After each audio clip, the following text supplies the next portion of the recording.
minutes. Thank you. Thank you. I'm not sure if I got the short straw here. My group's made me do this second speech as well. So I'm not sure. I'm sure it's for Terry's benefit. Because now I've got to speak with an amendment against the budget I was speaking in favour of a few minutes ago. So it's a good thing there's no numbers in it that I have to deal with as well. The point about this is actually, I've said before that, it's a budget that's been worked out cross-party. So it does make sense that, we're basically there with it. We're not supporting, we're not seeking to change the figures again at this stage from when I spoke 20 minutes ago. So we're asking members to support our amendment there.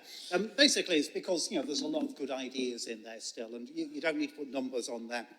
I'm going to urge people to have a read of our amendment there, just because what we're doing is setting out some opportunities for the council, and it builds on this progress that's been made in the transformation of the council, about looking forward, not back, about being positive, about taking opportunities, and looking at a whole council approach that's ultimately for the benefit of the people of Sheffield. So it's not about us, it's for the people of Sheffield. And there's some things this council can do that will make people's lives better. And again, credit to all the work that's going on there.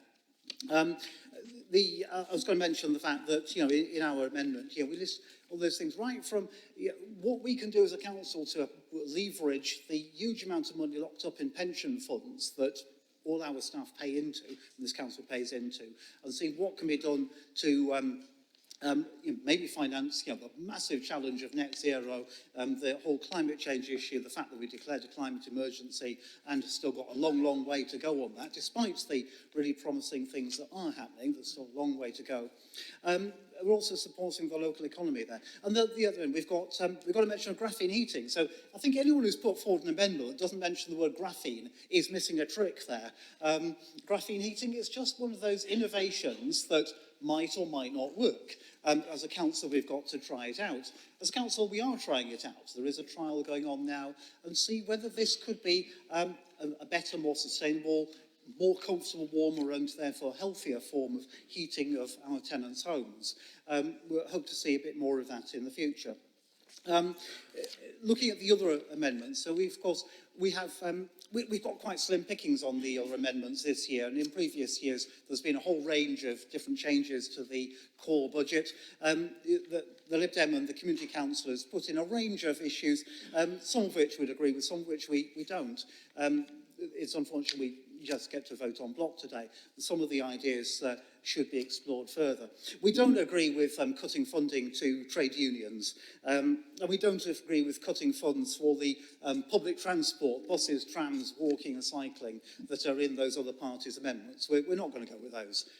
No surprise there from the Greens. But there are some interesting proposals from the Lib Dems about the reapportionment of community infrastructure levy, or CIL, because this is something that's an issue that's been knocking about in the council for a long while. As Greens, we've been saying, we haven't got a very good system at the moment. We need to have a better system. We've got the petition from some of the large BEMA organisations recognising that there is an important section of the voluntary and community sector that could really do with some of this CIL funding to really drive forward their contribution to the city, and we haven't yet got to a position of organising how we respond to that. So I'm not saying this is the answer, but the proposal to increase the amount of local ward spending from 15% of CIL to 30% of CIL, as the Lib Dem group has proposed, is something that is really interesting, and whilst it's not without consequences, it's something that the Greens could support if it were brought as a standalone motion. So that might be something to pick up later in the year. Overall, we've got a list there of the opportunities, and just think about the opportunities, think what more we can be doing for the people of Sheffield, and vote on that.